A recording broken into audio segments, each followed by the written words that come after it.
Hey, well, welcome everybody. Thank you for coming to the Center for Writing and Rhetoric's webinar on writing lit reviews. I'm Katrina Denman. I'm a PhD candidate in history here at CGU. I'm also a senior consultant at the Center for Writing and Rhetoric and a professor of dissertation and thesis writing here through our writing program through the CWR. We also have Leah and Juan Carlos here, who are two of our other writing consultants at the Writing Center. So hopefully everybody here, if you haven't used the Writing Center yet, I hope you have a chance to make an appointment. We have a great group of new consultants, so lots of folks for you to work with. And at the end of the session today, I will give you a little more info about making an appointment at the Writing Center if you have not previously done that. So today I want to talk about lit reviews. And this is one of the questions or one of the aspects that we get talked to or asked about the most at the Writing Center for people who are working on whether it's a research paper early on in grad school, whether it's all the way through writing a dissertation. We get a lot of questions, a lot of confusion, a lot of kind of help with practice on lit reviews. So we wanted to offer this overview today. I'm just going to give you kind of a brief overview. What is a lit review? What is its purpose in your work? Starting to look at how to plan out organizing your sources and taking effective notes, which is really the most important part of planning to write your lit review. And then we'll wrap up by looking at some of the specific structure that you can start to apply to your work as you're starting to write up your lit review, whether it's going to be a standalone paper or chapter, or whether it's going to be incorporated into a larger paper. There's some ways that we can start to put some structure onto what can feel like the chaos of trying to wrangle all these sources. So the first thing I want to talk about today, and feel free as I'm going through to drop any questions or comments in the chat or raise your hand. I'm probably going to go through this fairly quickly just because we only have an hour and there's a lot to cover, but I'm always happy to stop if you'd like to bring up any points that you want to put in the chat or raise your hand. So feel free to do that if anything comes to mind. But I want to start by talking about the purpose of the lit review, because one of the things that I see most often in lit reviews is that people have used them as a way to talk about a subject or give information on a topic, rather than as a way to engage with the existing scholarship. And I think that's one of the places that many lit reviews kind of start to go off track a little bit. So I just want to include this reminder, this overview of what we're really thinking about doing in our lit review. So the number one kind of characteristic of your lit review is to offer a critical analysis of the most relevant and significant work that has been done on the topic you are working on. So you're not just talking about the subject, you're not just giving information on your topic, you're really engaging with what we call the scholarly conversation, what's already been done, what exists in the scholarship on this topic. And you really want to be fully engaging with and introducing that into your work as you're establishing kind of your niche within the existing research that's already been done. So your lit review is really going to provide a synthesis or an overview of the current state of the research that has been done on your topic. So it's always a good idea. Think about it that your reader doesn't know a lot about this area of scholarship. Maybe they're not an expert on your topic, and you're kind of giving them the context, the state of the field. What is that conversation that you are entering into with your work? And you're going to want to contextualize studies that have already been done, as well as your study, by establishing what's already known about this topic and some of the ways that has been approached. So things like methodologies, theories, kinds of data collection. This is going to look different depending on what field you're in, but overall, you're really just giving your reader what's already happening in the scholarship and how is my work going to fit into that. And so a few things that you want to be thinking about as you're looking at the existing literature and then incorporating it into your work is to look at some of the research strategies, the data collection, the procedures. It's really more about how have the other researchers approached this topic? How have they gathered their data or their information? How have they analyzed it? It's not just saying what that data was, but how they have looked at it. What are the methods that have been used to come to conclusions in this field? You really want to, as I kind of mentioned already, answer how the study that you're looking at or that you're incorporating in your lit review fits into the larger scheme of research. So you really want to show what is its place in the existing conversation. Is it really right at the center and people are building off of it? Is it maybe more peripheral and you're kind of bringing it more into the fore here? How does it fit into what has already been done? And you're also kind of establishing the credibility of the authors that you're using by showing the depth and breadth of their understanding of the topic. So you're really giving an overview. What has the author done on this? How are they putting it into conversation with other scholarship? Really showing that they've engaged with the previous literature. And one great way to approach this, because it does look a little different in every field, is to just really pay attention to the lit review sections of the articles or of the books that you're reading for your research. So that'll really show you how much detail have they gone into. Some fields you might give more of a breadth approach where you're showing the quantity of research that's been done. Some might be more depth where you're going into a lot more detail on specific studies. That might also vary by what your professor expects. So kind of keep an eye on any guidelines you've been given for that in your classes. But always pay attention in your field. What do the lit reviews look like? How many sources are they using? How much detail are they giving? How are they breaking it up by topic or subfield, which we'll look at a little more in a few minutes. But just kind of get a sense of what should the structure and how deep should this go into the scholarship.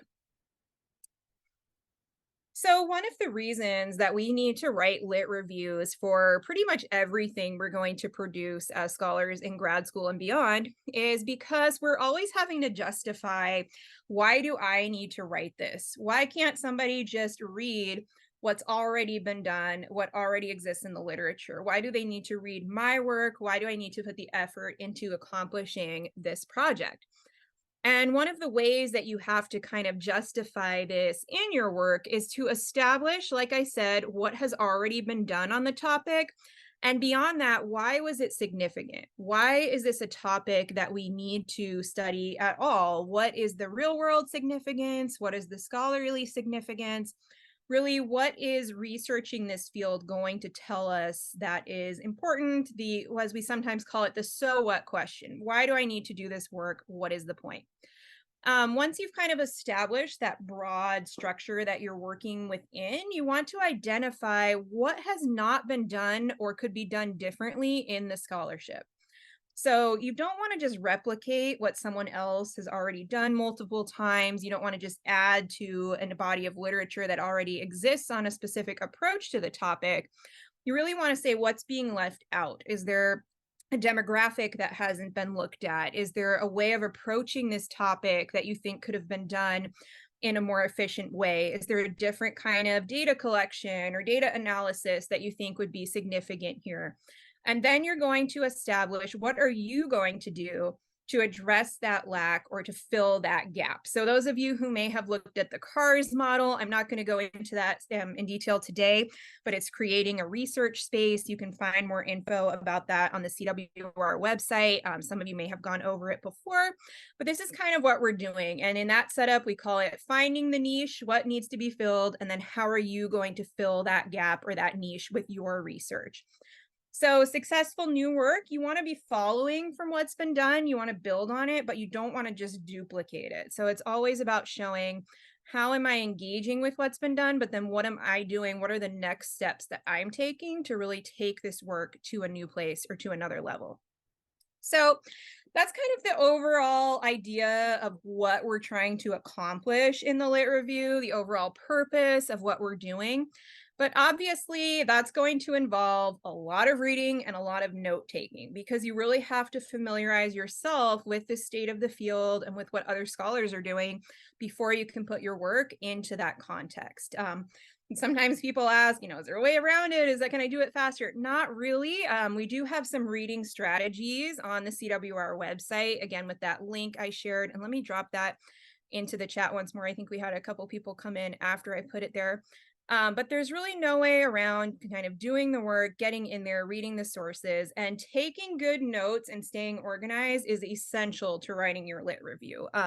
Whether it's for a research paper or if, like me, you're kind of in the latter stages of dissertation writing, your future self will really thank you if you have an organized method of taking your notes and recording your sources. So, of just a few quick tips on how to read. Again, we have some handouts. We've done whole webinars just on reading in grad school. So this is going to be kind of the Cliff Notes version, but there is more info on the website if you'd like to kind of review this in more detail. But before you start reading or taking your notes, you always want to be thinking about what is the goal. You don't want to just be reading sources because you think, oh, this might be important. You really want to be thinking, how am I going to incorporate this into my lit review? What specific information am I hoping to get out of this? What is really my goal with this text? Is it just building that context of the existing scholarship? Is it something I'm really going to engage with or react to in a lot of detail?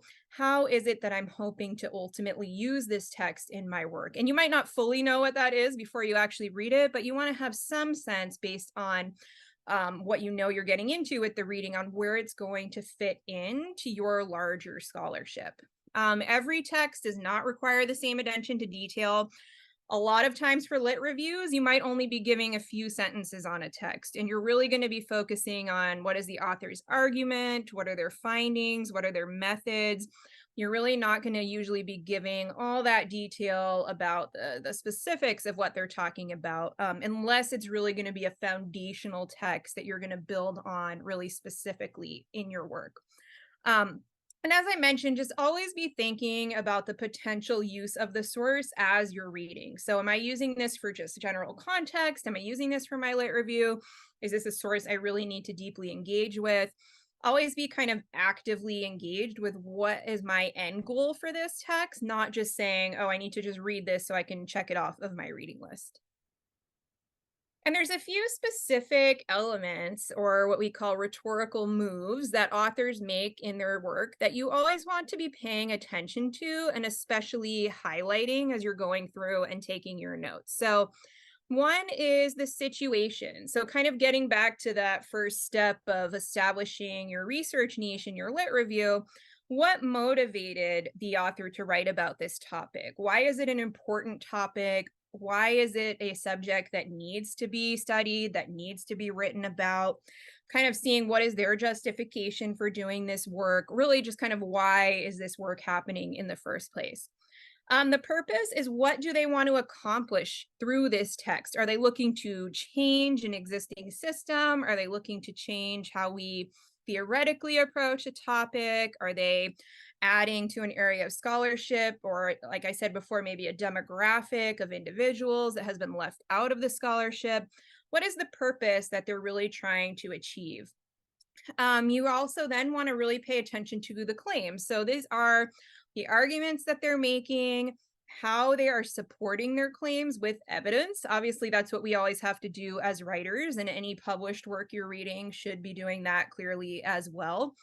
How are they using their evidence to convince the audience of those claims that they're making in order to support that larger purpose of what's happening in their writing? So it's like the big picture purpose, then here's my specific argument, then here's the evidence, how I'm supporting it. Those are the kinds of things you always want to be paying attention to. And again, you might not be saying, I'm going to write down every piece of evidence they used, but it's kind of, what is their approach? Are they using quantitative, qualitative, mixed methods? How did they collect their data? What kinds of sources are they using?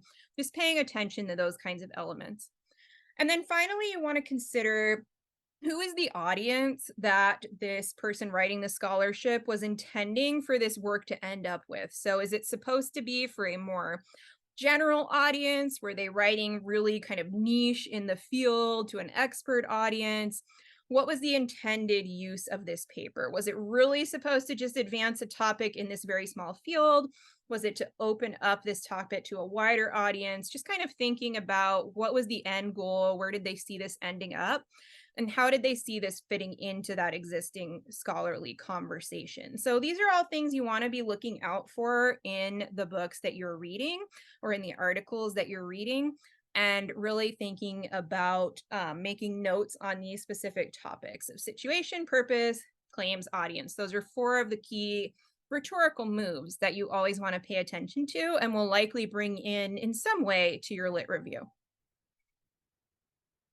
So you're also going to have probably quite a few different argumentative, I said argumentative and topical together, argumentative or topical threads that come into your research and ultimately into your lit review. You probably won't be covering just one topic in a lit review. You're usually going to have several areas that you're looking at within your topic, several ways that you're breaking it down into smaller pieces. So no matter whether you're being assigned these readings, if you're writing this lit review for a class paper, or if you're choosing your own readings, if you're maybe working on a thesis or a dissertation, you want to really be considering how are you going to organize these texts. So primarily in your reading process, so you know how you should group them together, how you should be thinking about them, and ultimately probably with that lit review in mind. So it's a good idea to be thinking about what topics do I want to break my lit review down into. So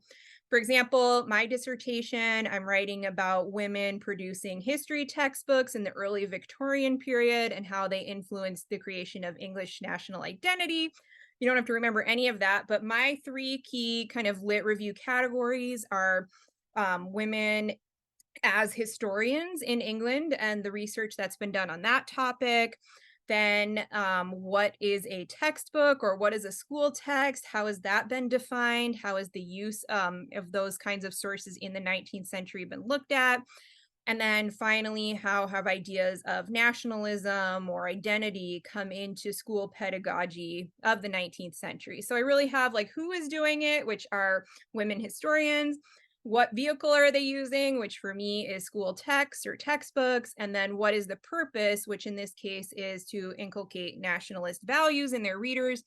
So those are kind of the three big topics that I wrote down in my lit review as kind of essential for me to answer my big picture question of showing how women were participants in this political process. So I'm showing what have other authors said about this, and how is what I'm bringing in going to be different from what's already out there. So you really want to be thinking about how can I break this down into the essential topics I need to evaluate in order to paint the correct context for the big picture of my argument. So really be thinking about some of your main argumentative threads that are going to be running through your work. So you can really be from early on in your research thinking about where your different sources might fit into that. And you're ultimately going to organize your readings, organize your note taking, and then finally how you review and organize all of your final notes around those specific threads. So the more you can kind of know what you're building toward, the more effective your research and note taking process will be.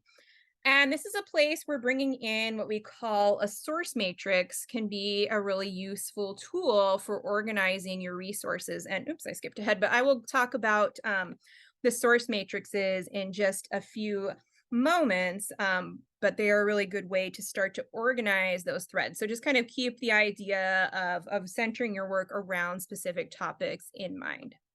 So next, I want to switch gears a little and talk about starting to build your annotated bibliography as you're getting into your readings and doing your research. So, obviously you're building a lit review. Depending on how many sources you have, you might have quite a lot of material that you're going to be working from, and you don't want to just sit down and have pages and pages of notes on each of your sources. But you also don't want to just have a list of books that you read or plan to read and try to build a lit review from that. You really want to be thinking about what are the key topics, what are the key areas that I need to be bringing in a concise way so I can organize my notes into an effective lit review. So if you haven't worked on an annotated bibliography before, it's basically going to be a list of sources. It's going to look somewhat like a regular bibliography to start. You always want to have those proper citations. I cannot emphasize that enough. Please always properly cite your work. It's going to save you so much time and frustration down the road. Remember to include things like the publisher and the date, so you're not going back and looking this all up when you're trying to incorporate this in your lit review. But this is where you would include a brief summary of the text, and you want to do this in your own words. So this shouldn't be direct quotes. This shouldn't be the author's summary. You really want to like read a source, sit with it for a few minutes, think about what you think is most important about it. What do you think are the key takeaways? And you really want to summarize this pretty briefly. And I'll show an example of what this would look like in just a minute, but you really want this to just be a few sentences. This is not where you're going into a lot of detail. It's kind of the elevator pitch version of what was this text about. If somebody asked me, what does this text say? What is the purpose of this book? How would I answer that in a very concise way? And the other thing you want to be thinking about is some specific questions that are going to be guiding you toward what is the actual use of this text for my project. So for your lit review or wherever else you're including it, but not just saying, oh, I read this book and it might be useful for what I'm working on, really thinking specifically about how am I going to incorporate it in. And it's a living document, as it says here at the top. This might change as you go along. You want to keep coming back to your annotated bibliography and updating it. Maybe what you thought you were going to do with the source after you've actually gotten to dig into all your research, you realize you want to use it in a different way. Maybe it's not as important, maybe it's more important. So always be coming back and updating this. But ultimately, the most important thing you're going to get from your annotated bibliography is how is the source useful to you? So again, many of us can just end up, oh, here's a reading list. I think these books might be important. I'll just check them off the list. That's really not going to get you anywhere with actually putting your paper together or actually writing and organizing a lit review. So you really want to consider, how is the source going to fit into my work? So the 4 questions you always want to keep in mind as you're reading. And again, this is whether you are early on in grad school writing a seminar paper or whether you are putting together your quals list or writing a dissertation. You always want to be thinking, how does this text fit into my research area? So kind of thinking back to those kind of topical threads or argumentative threads that might be running through your lit review. How is this work going to fit into that structure? How do I think I might want to use it? Is it really essential? Is it kind of an outlier?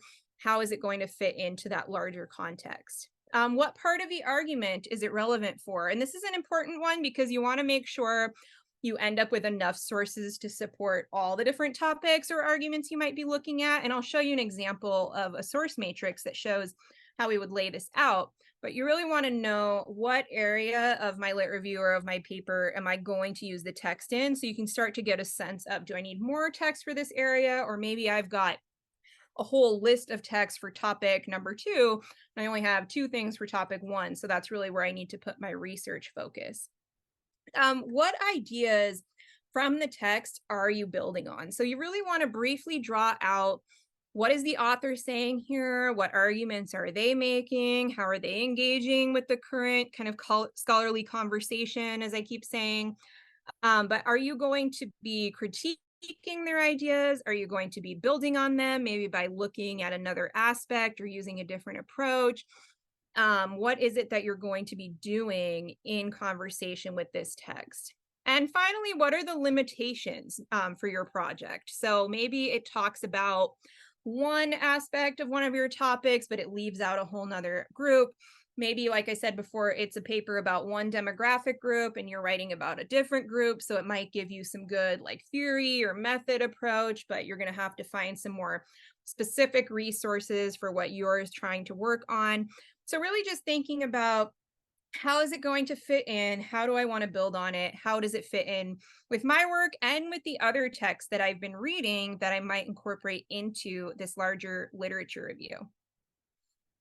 So this is a template, and we have a handout on this in that link that I put. Let me put that in the chat because I think we did have a couple more people come in again. So I'm just going to keep pasting this in. So we do have this outline on the Center for Writing and Rhetoric webpage under our online resources. So this is a great template to start to think about putting together your annotated bibliography. And it's never too late to do this. If you have a bibliography, if you have notes, you can always go back and start putting it into this format. So you're not going to write a lot here. You can see kind of 1 to 2 sentences. You really want this to be concise. It probably shouldn't be more than, 1 paragraph of notes, half a page of notes.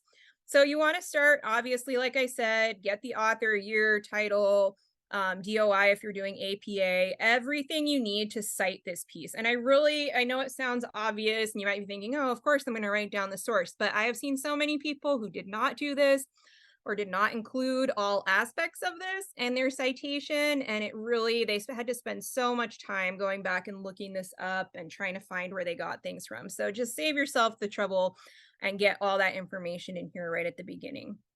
And these are a few of the areas that you want to pull out. And I'll show an example of this filled in on the next slide so you can start to get a sense of how you might go about writing this. But you want to include a summary of the argument. So basically, what is the author saying? What is their main takeaway? What's the significance of their work? You want to show the methodology. How did they gather their evidence? How did they analyze their evidence? What are they doing to support their conclusions? And you want to evaluate their conclusions. So what's the larger use, kind of that so what question? What is the value of this paper in the larger scholarship that you're looking at? What do you think of their findings? Do you think there's a way that you would critique or build upon that? Basically, just what do you take away from this piece? And then write down a couple sentences, where will it be useful in your project? What are you specifically building on or reacting to within this piece? And then, like I said before, what are the limitations for how it might support your research? So I'll show you an example of what this might look like filled in. So again, it's really, you don't want it to be more than like oops, sorry, went ahead too far. You don't want it to be more than like half a page of material here. You really want to kind of keep it brief and concise. This is not going to be all of the notes you ever take on this piece. This is really just a reference for what is it saying and why is it of value to my work and how can I start to put it into the categories of the topics I'm pulling out. So we can see here, obviously we've got the bibliographic information and then the summary of the argument. So again, really short, attempts to ascertain whether it's possible for an individual to live on minimum wage in America. So really brief 1 sentence summary of what was the author trying to find out. And then they give a brief list of some of the examples this author used and summarizes and reflects on the work, her relationships with fellow workers, and her financial struggles. So it's really not putting a lot of specific detail, but it's just saying, here's what she wants to find out, and here's how she's doing it. Similarly to the methodology, you can see it's really brief. It's really not going into detail. It's just saying, okay, she pulled out her personal research, journalism, and scholarly research. So you're just showing what are the key areas that she's drawing her information from. So if this was something, this is based a little bit more on like an anecdotal evidence, probably more of a qualitative study. If she was doing this based on maybe some data collection, you would just briefly mention how did they go about doing that. And then in the evaluation of the conclusion, you can see in this one, so this author already acknowledged the limits of their analysis, that it's a reflection that's personal, it probably can't be generalized. So you sometimes will get an author who's done that work for you by pointing out the shortcomings of their own work. If they haven't, you might want to kind of come up with this. What do you think is working? What do you think isn't working? And then a brief summary of the conclusion. So the person writing these notes said it's still a good phenomenological account of what it's like to be among the working poor of America. So it's kind of the big picture takeaway. Okay, it's not maybe a perfect source, but it's still going to have some utility in this topic area. And then you can see really quickly the potential usefulness. So where might they use it? Okay, so they have a harm section. So I'm going to assume in this person's lit review, this was one of the topics they pulled out. Let's impact to the statistics that they're using, the experience of being poor. So it's kind of a brief summary. What kind of topic area would I bring this into if I include it in my own work? Are you going to be building on it or adding to it? Well, this person says looking at the cycle of working class poverty is useful for their own intervention in this area. You might give yourself a little more note on how you're going to incorporate that. This is a pretty brief sentence here, but just kind of thinking about what is it going to be useful for. And then are there limitations? These aren't really the limitations of this person's work as much as the limitations for incorporating it into your own work. So she's looking at these other kinds of employment contexts, whereas this person was just studying farm workers. So it might not be of really specific utility in that area, but maybe they can still draw some concepts. And as they mention here, leads impact to statistics might be useful to look at the cycle of poverty. So you might not be literally drawing on what the author talks about. You might be drawing on kind of more theoretical issues, but you want to make that note. How am I going to incorporate this into my work? And if it's something where you're struggling to answer these questions about the usefulness, it might mean that this is a work you don't need to focus on. Maybe it's not worth spending your time on and you don't need to incorporate it into your lit review or into your work. So you always want to be thinking, what am I doing with it? How is it going to help me? And having something like this annotated bibliography on hand is going to be so helpful, especially if you're working on a longer term project, where once you're ready to actually put these into a larger note-taking system or kind of conglomerate it into planning out your lit review, you're going to be really happy you have this brief summary that's really focused on what you need to use it for. So it can kind of remind you of where you were planning to incorporate this work in your own research. So in order to do that, so once you've kind of have that, you've pulled out the utility of what each of the sources is that you're looking at, you've started to think about how you might want to incorporate it, you're going to want to put all of your sources together into what we call a source matrix, which is really just a fancy way for organizing your sources into some kind of record where you can see at a glance how you're going to use them and how they're going to break down by topic in the writing that you're doing. So this is really going to help you kind of see at a glance, what are the sources I have? How am I putting them together? What is it kind of mapping out to look like in the big picture? So I will show you a couple of examples about what the source matrix might look like in just a second, but some of the key attributes and why it's worth spending your time putting something like this together is it gives you one location where you can really organize and reorganize sources as your approach changes, as you find new resources, as you maybe decide what you thought you were going to use it for, it actually makes more sense to put it somewhere else. You can kind of get this snapshot view of how all your sources all fit together, start to consolidate your notes, and really review in a way that lets you see the categories and topics emerging that will probably shape where you go with this in your literature review. This would be used kind of earlier in the stages, although even if you've already done a lot of research, I think it's still worth putting it into a source matrix because it does give you that visual accounting of what you're doing with your sources. It can kind of be eye-opening on like, oh, I thought I had way more sources on this topic than I do, or I'm really heavy over here and missing things on this side. But it's really helpful toward the beginning. So if you are drafting out a lit review, you're not just gathering a list of sources. You're really right from the beginning thinking about how am I going to use them? How am I going to organize them? What will they look like in my lit review? So a lot of the ways that these source matrices are set up, and I'll show you in just a second, but it would usually have some kind of table where you'd have kind of the list of your sources on one side and then a takeaway of the key themes, maybe the summary from your annotated bibliography on the other side. So you can really start to get a sense of what topics, what areas of my lit review are these sources specifically going to support, and how does that kind of contribute to the big picture of what I'm trying to do. And this is a great way to start to see the patterns emerging. Sometimes if you just have like a list of books or even your annotated bibliography, it's a lot of information. So the matrix just kind of gives us a visual to see, maybe it's like if you're not sure how to outline your lit review, it's starting to give you some ideas. Maybe you can start to consolidate. Maybe you have too many sources on one topic, not enough on another. So it can really be a great tool to kind of allow you to really visualize what you're going to be doing with all of these sources that you've collected. So this is one example, and let me see, I'm not sure if it'll let me put this. I don't think it'll let me put the link in the chat while I'm screen sharing, but let me try. Oops, sorry, I went too far ahead. Well, maybe you guys can just screenshot this if you want to revisit this. I think there is a link to it on the Center for Writing and Rhetoric sources page as well. Sorry, this is the problem when we're screen sharing, that it won't let me do that. But I can put this into the chat later if anybody wants to grab this. You can also just kind of Google it. I think this one's from Ashford Matrix.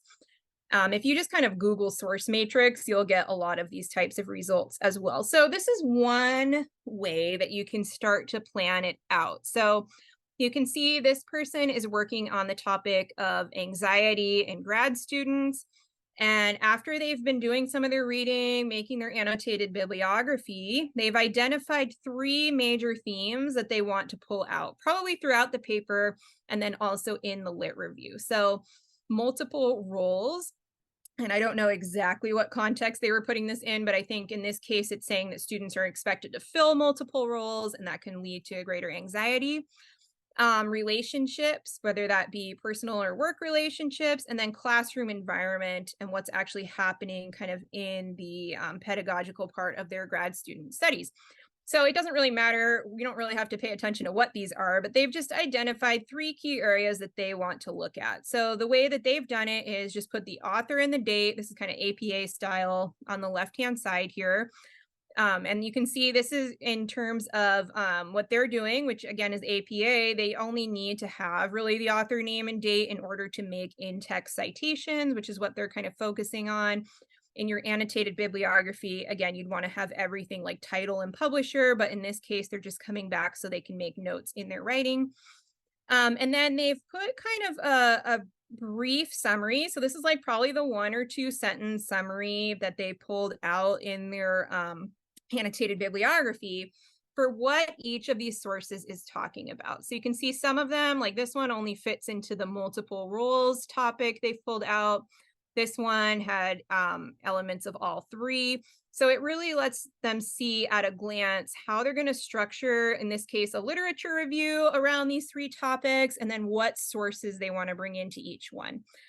And as you can see, there's the blanks here, and it really starts to give you a sense, this one's looking pretty balanced, but you might look at it and say, oh, I really have a lot to say about multiple roles, but maybe I have less information about relationships. I have a few more blanks here. So maybe that's the area I need to focus my research. Maybe I'm all good on multiple roles, but I need to pull out a couple more sources for relationships. So spending the time, and I know it might feel, oh, I don't have the time to do this, I have so much to do, but really spending the time to just kind of transfer your bibliography over into a structure like this is really going to let you see how your topics are developing and where you really need to fill in the blanks. So it's really helpful from that point of view to get kind of that bird's eye view of what you're doing and where you might need to focus your attention so that your work is as effective as possible. So this is another example. And I know these are a little bit small here. So again, I believe we have this linked on the Center for Writing and Rhetoric website, and I'll put these links in the chat at the end of the session today as well. But you can see this is kind of a slightly different topic. So this person was working, I have to like lean forward to see it, on women in World War II. So they put subtopics down on the first column here. Oops, sorry, I keep clicking it as I'm trying to look at it. And then they put their sources on the top. That's purely a stylistic choice. You can do it however you want. This is something I would do probably if I was going to use fewer sources with more detail, but it's really up to you which one of these works for you. It's just a couple of ideas for organization. And then in this case, they've kind of given more extensive notes. They have a few direct quotes. Always put page numbers. If you're using a quote, it will be a nightmare if you have to go back and try to find it later.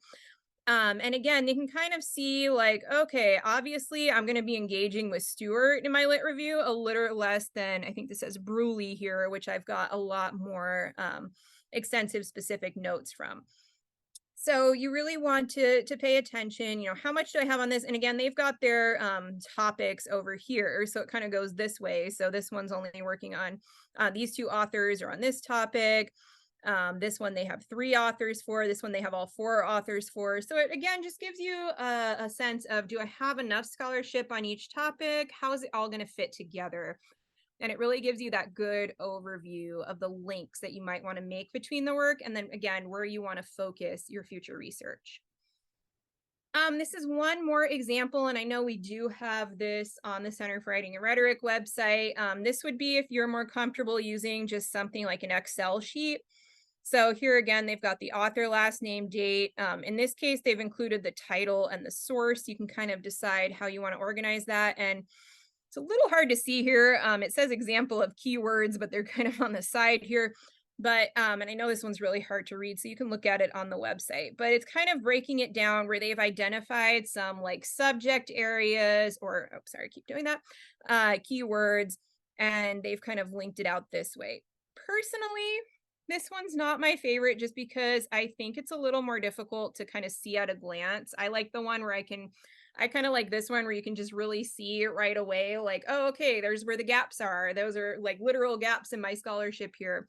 I think it's kind of good for getting that general overview. But if this is working for you, this is really just about finding your own style. You might incorporate different elements from all three of these.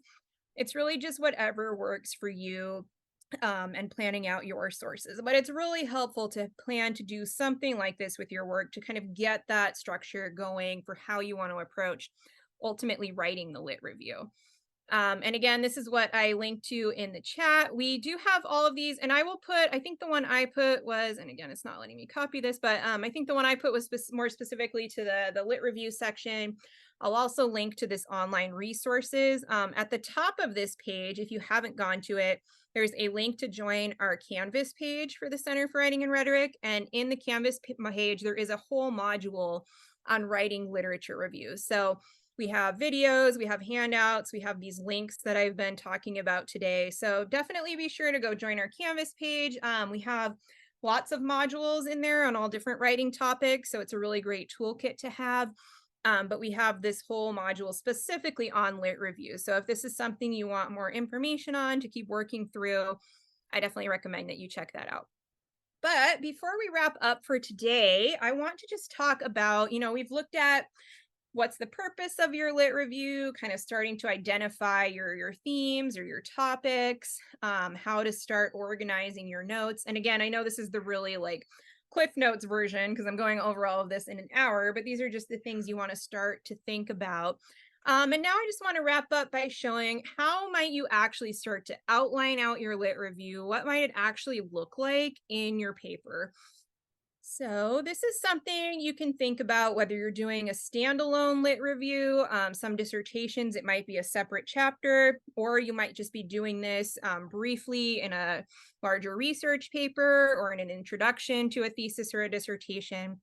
But there's really kind of 4 different types of lit reviews that you might choose to follow the structure of for how you're approaching your topic. And this really kind of depends on the field that you're in and then what your own topic is and how many kind of different areas you need to look at. But these are narrative, systematic, focused, and then meta-analysis. So the narrative is going to be synthesizing the research that you've selected as the most significant or the most relevant for what you're looking on and on your topic to set up your new research. So this would be showing, something like here's the key studies on this topic that I'm going to be engaging with, but then also, here's what I'm going to be doing that they haven't done. So it's really kind of just looking at what has already been done in this kind of small area that you've identified as key texts.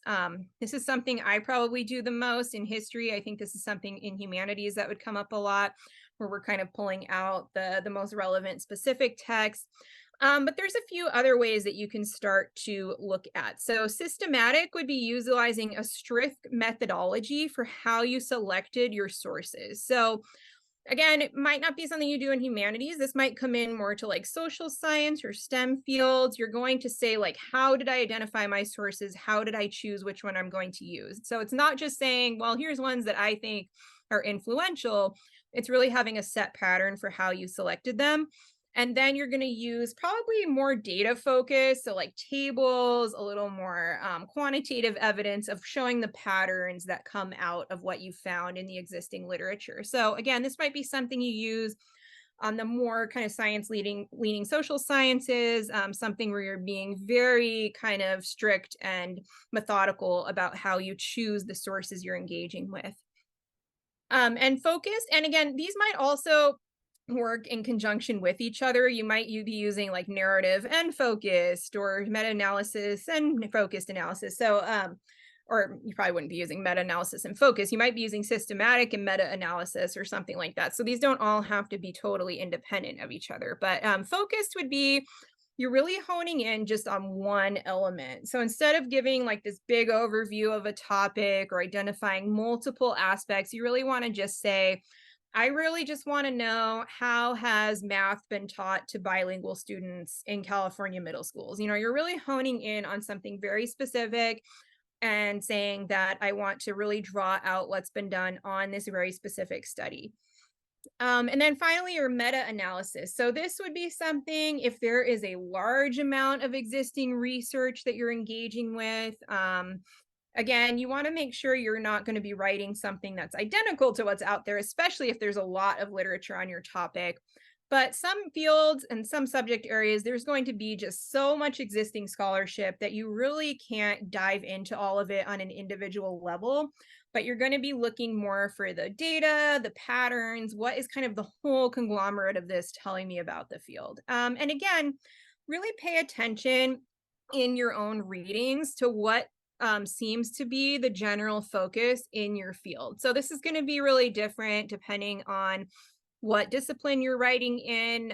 Some disciplines are going to be really specific with using one of these approaches. Some there might be more flexibility, or you might be combining them. So just really pay attention, and kind of with these four elements in mind, be thinking about how is the scholarship arranged in my lit reviews in the books I'm reading, and how might I incorporate a similar structure or a similar approach into my own work. So if you're doing a narrative review, which probably most of what we do here is going to be, I don't want to say that because I feel like I'm privileging humanities because that's where I'm coming from, but I think many fields actually do a narrative review, especially if you're writing something like a research paper where maybe you're not expected to be looking at, large amounts of materials. You really are just engaging with a few existing sources or a section of those sources. This is kind of how you would approach sectioning it out. So you always want to have some kind of introduction to your lit review, even if it's a smaller section in a larger paper. You're putting the big context. So this is where you're kind of not showing the individual sources or detail, but just kind of like, here's generally how the topic's been approached. Here's what I think is missing overall. The focus has been more heavy on this subject than this one. And kind of an overview of your lit review. So what are the topics you're breaking it down into? How are you kind of thematically arranging the sources that you're looking at? The body, and I'll show an example of what this looks like in practice in just a second. I know we're getting close to the end of our time, so I'll try to go through it quickly. The body will employ that thematic organization that I talked about, where you're going to break it down by topic to really clarify what is the research question that's being asked in this existing scholarship, and what are the key topics or the issues that have been looked at, how have they been looked at, again, on kind of this smaller aspect of your literature. And then a conclusion, so kind of like you'd write in any paper, you want to restate kind of the key elements. What is the big picture takeaway that you're getting from the literature? And then how is that kind of illuminating those gaps or those limitations that you're then going to build on in your own research project? So you really want to be saying, here's what's been done, here's what hasn't been done, here's what I'm going to do. That's really kind of the three key elements that you always want to be focusing on when you're writing a lit review. So just kind of thinking about how you organize the different sections by topic. You don't want it to just be a summary. Here's a bunch of books that talk about this topic. You really want to be engaging with them, at least on the level of what we looked at in the annotated bibliography of like, here's the main takeaways, here's the author's argument, here's how they came to these conclusions. You want to decide, how are these themes contextual to your project? So what are they going to look like? They might not always be like completely literally what you're doing. You might have to broaden it out a little bit. So you really want to let your reader know, how am I going to use this? Why is this context and this larger evidence of scholarship going to support what I'm trying to say? And you always want to have that coherence in this paper or in your lit review section by using your headers and subthemes, obviously according to whatever citation style is used in your field. But you want to kind of break it down where there's a clear division. Okay, here's topic 1, here's topic 2. So it's really clear for your reader what you're looking at.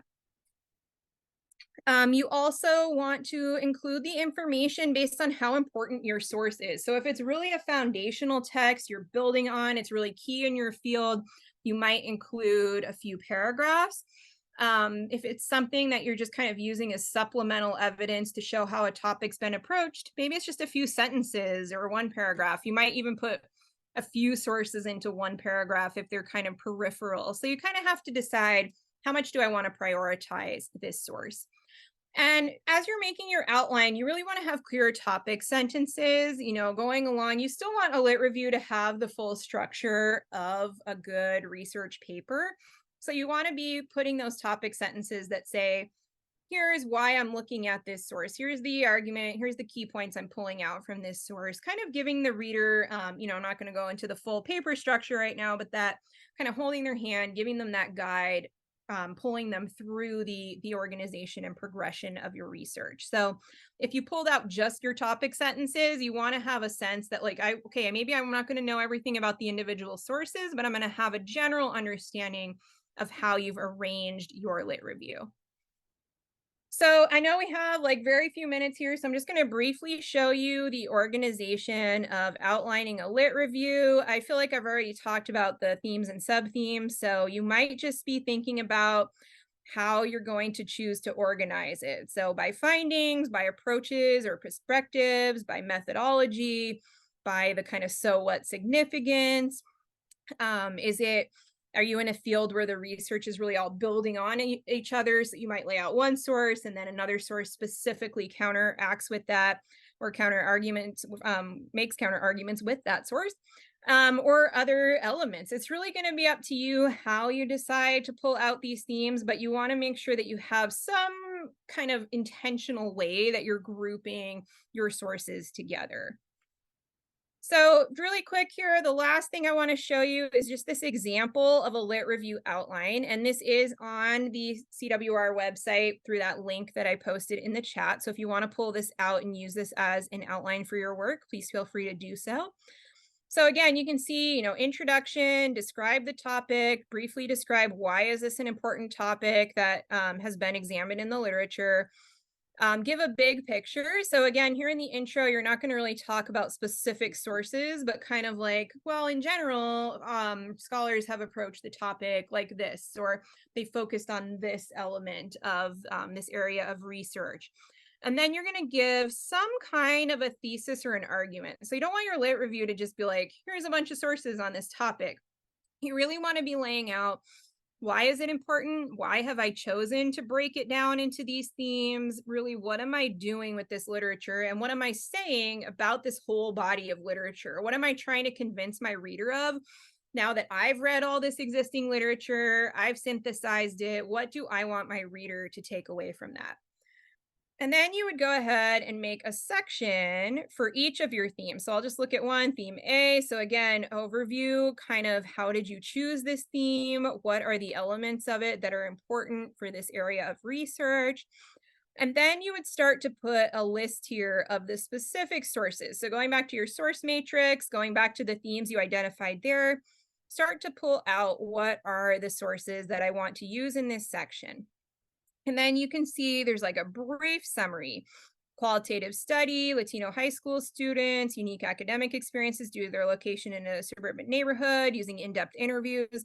So you can see, even though it's a couple of sentences, we get who the population is, what the methodology is, a qualitative study, using in-depth interviews, so we know what the evidence is. So you can really include a lot of information pretty concisely about your resources.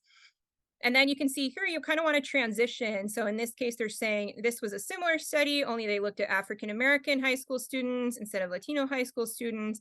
So you kind of want to make those connections between your sources as well. And you would just keep doing this for all of the resources that you consider relevant, excuse me, for theme A. And again, if you're writing this as part of a research paper, maybe this lit review is only going to be, 5 pages total. If you're writing it as a dissertation chapter, maybe it's going to be 50 pages. So that will really guide how many resources you're including and how much information you're giving about each one. And then when you're done with all of that, you just want to quickly come down to your conclusion and give that overall critique. So, what are the contributions that have been made to the field? Come back to your thesis statement. How are you using this overall body of scholarship to support that? What are the strengths, weaknesses? What's missing? Basically, what do you think is good and what do you think needs to be improved? And then this is how you would transition into your own work. So, what are the next steps for research? What needs to be done to address the gaps? And then you'd probably transition this into saying, here's how I'm going to do that, and then get into writing the rest of your paper. So again, we have a outline of this available on the website. So it's definitely a helpful model if you're kind of trying to figure out how to get started with your writing. All right, I think we have like 1 minute here. So I just want to kind of tell you quickly at the end that the Center for Writing and Rhetoric is available to help you with your lit reviews. Our trained writing consultants are happy to meet with you. We have one-on-one 50-minute appointments if you want to come ask questions about lit reviews, if you want to bring a section of your writing and go over it. We also have an email review option. So if you have a larger lit review all finished and you want to get some written comments, you would just submit your paper and someone would send you back written comments on your assignment. So if you haven't used the Writing Center before, I highly encourage you to make an appointment. And I think if I stop sharing